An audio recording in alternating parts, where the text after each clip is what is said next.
অর্থাৎ নামাজ এমন একটি ইবাদত, এমন একটি আমল, যে ইবাদত, যে আমল মুসলিম এবং কাফেরদের মধ্যে পার্থক্য করে দেয়। ইন্না বাইনাল আবদি ওয়া বাইনাল কুফর তারকুস সালাহ। নিশ্চয় মুসলমান এবং কাফেরের মধ্যে পার্থক্য করে দেয় সালাত। এটা হাদিসের কথা, আমার কথা নয়। আল্লাহ রাসূল সাল্লাল্লাহু আলাইহি ওয়াসাল্লাম বলছেন, যে ব্যক্তি সালাত আদায় করে সে মুসলিম, এতে কোনো সন্দেহ নাই। আর অপরদিকে যারা সালাত আদায় করে না, সালাতকে অস্বীকার করে, টালবাহানা করে, মসজিদ থেকে বিমুখ হয়ে যায়, নিশ্চয় তারা এই হাদিস অনুযায়ী মুসলিম নয়, বরং কাফির। ইসলামের স্তম্ভ, ইসলামের খুঁটি, খাম্বা, পিলার হচ্ছে পাঁচটি। প্রথমটি হচ্ছে শাহাদাতু আল্লাহ ইলাহা ইল্লাল্লাহ ওয়া আন্না মুহাম্মাদার রাসূলুল্লাহ।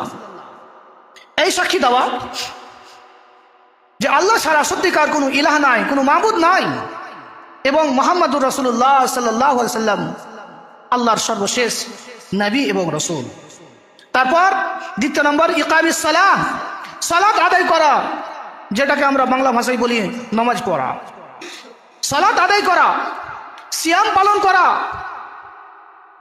যাকাত দেওয়া এবং হজ আদায় করা। আমাদের জেনে রাখতে হবে যে এই পাঁচটি বিনার মধ্যে হজ এবং যাকাত সবারই উপর ফরজ নয়। যাদের ক্ষমতা রয়েছে তাদের উপর ফরজ। যাকাত না দেওয়ার কারণে তাকে কঠোর শাস্তি হবে, এটা ভিন্ন কথা।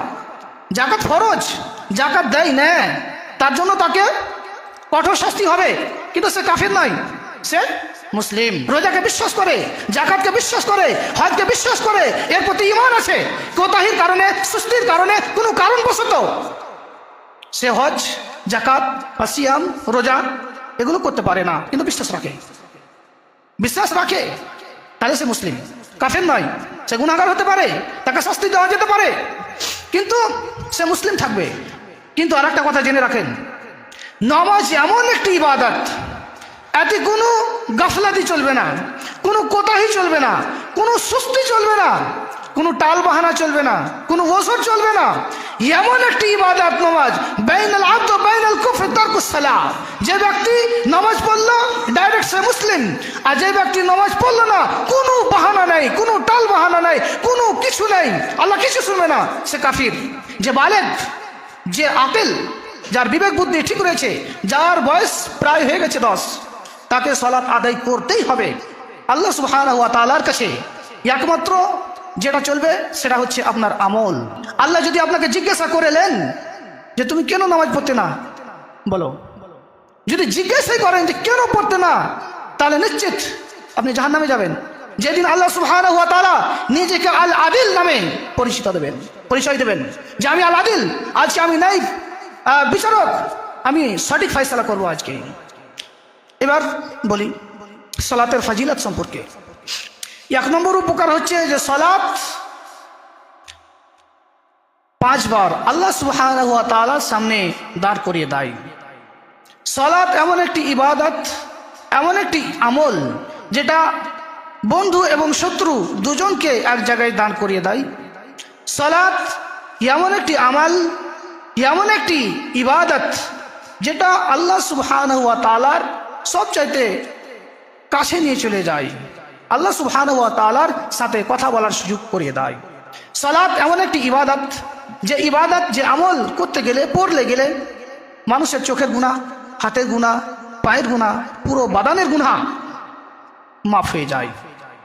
সালাত এমন একটি ইবাদত, যে সালাত মানুষকে অশ্লীল অবৈধ কাজ থেকে বিরত রাখে। ইন্নাস সালাতা তানহা আনিল ফাহশাই ওয়াল মুনকার। নিশ্চয় সালাত মানুষকে অবৈধ অশ্লীল কাজ থেকে বিরত রাখে। সালাত এমন একটি ইবাদত, মানুষের সমস্ত গুনাহকে মাফ করে দেয়। সময় গল্প, এই কারণে একটা হাদিস বলছি।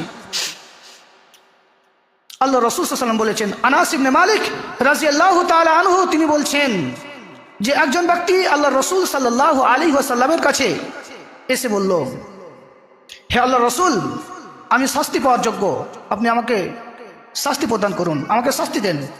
আল্লাহ রাসূল সাল্লাল্লাহু আলাইহি ওয়াসাল্লাম সেই ব্যক্তির কথার দিকে কোনো গুরুত্ব দিলেন না, যে তুমি কি ভুল করেছো, কি গুনাহ করেছো যে আমি তোমাকে শাস্তি দেবো, কোনো গুরুত্ব দিলেন না। ইতিমধ্যেই নামাজের টাইম হয়ে গেল। আল্লাহ রাসূল নামাজ পড়লেন সাল্লাল্লাহু আলাইহি সাল্লাম, তার সঙ্গে ওই ব্যক্তি যে গুনাহ করেছিল, পাপ করেছিল।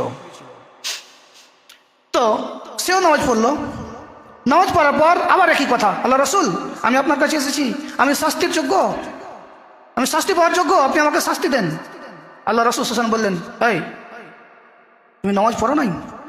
তুমি আমার সঙ্গে নামাজ পড়োনি? নাম, জি হ্যাঁ আমি তো আপনার সঙ্গে নামাজ পড়েছি। বলছে ইন্নাল্লাহ কাদ গাফারাকা যামবাকা ওয়া হাদ্দাকা, তোমার নামাজ পড়ার কারণে আল্লাহ সুবহানাহু ওয়া তাআলা তোমাকে ক্ষমা করে দিয়েছেন, সমস্ত গুনাহকে ক্ষমা করে দিয়েছেন এবং তোমার যে পাপ সেটাকেও ক্ষমা করে দিয়েছেন, তুমি আর শাস্তি পাওয়ার যোগ্য নয়। ছোট মোটো ভুল যদি হয়ে যায় তাহলে নামাজ পড়ার কারণে মাফ হয়ে যাবে, কিন্তু যারা একই রকমের গুনাহ প্রত্যেকদিন করে, একই রকমের গুনাহ, লটারি কেটে যাচ্ছে নামাজে পড়ছে, সুদ খেয়ে যাচ্ছে নামাজে পড়ছে, টিভির দোকানে আড্ডা দিচ্ছে নামাজে পড়ছে, প্রায় একই রকম গুনাহ করে যাচ্ছে প্রত্যেকদিন, আল্লাহ সুবহানাহু ওয়া তাআলা তাদেরকে সহজে মাফ করবেন না। জি, তাদেরকে আল্লাহ সুবহানাহু ওয়া তাআলা সহজে মাফ করবেন না, তাদেরকে আলাদাভাবে আল্লাহ সুবহানাহু ওয়া তাআলার কাছে কাকুতি মিনতি করতে হবে। রাসূল সাল্লাল্লাহু আলাইহি ওয়াসাল্লাম বলেছেন, সায়াতি আলান নাস জামানুন, এমন একটা জামানা আসবে ইউসাল্লুনা বিল মাসাজিদ, মানুষ মসজিদ ভরে নামাজ পড়বে, কাতার বাই কাতার নামাজ পড়বে, নামাজিদের সংখ্যা বাড়বে। ইউসাল্লুনা বিল মাসাজিদ, জি মসজিদ ভরে যাবে, লাইসা ফিহি মুমিন, কিন্তু তাদের মধ্যে ঈমান বলে কোনো জিনিসই থাকবে না। আশ্চর্য কথা, নামাজ পড়বে কিন্তু তাদের ঈমান থাকবে না, এটা আল্লাহ রাসূলের কথা। তার মানে নামাজ পড়বে ধোঁকা দিবে, নামাজ পড়বে চুরি করবে, নামাজ পড়বে মিথ্যা কথা বলবে, নামাজ পড়বে সুদ খাবে, নামাজ পড়বে জিনা করবে, নামাজ পড়বে ঘুষ খাবে, নামাজ পড়বে টিভি দেখবে, নামাজ পড়বে লটারি কাটবে, নামাজ পড়বে ধোঁকা দিবে, বিভিন্ন শ্রেণীর কাজ করবে এবং বড় বড় গুনাহগুলো করবে। নামাজ পড়বে বাপ মায়ের সঙ্গে সদ্ব্যবহার করবে না, নামাজ পড়বে তার স্ত্রীর সঙ্গে সদ্ব্যবহার করবে না, খৈনি খোকা, গুল খোকা, বিড়ি খোকা, সিগারেট খোকা, সিগারেট পান করা, শরাব পান করা, লটারি কাটা, তারপর আরো কত লন, বিভিন্ন এই ধরনের গুনাহ থেকে আমরা বাঁচতে পারছি না, বাঁচি না। আল্লাহ সুবহানাহু ওয়া তাআলা বলছেন, লা ইউগাইয়ির মা বিকাউমিন হাত্তা ইউগাইয়িরু মা বিআনফুসিহিম, ততক্ষণ পর্যন্ত কোনো মানুষকে আল্লাহ সুবহানাহু ওয়া তাআলা পরিবর্তন করেন না যতক্ষণ পর্যন্ত সে নিজে পরিবর্তন না হয়।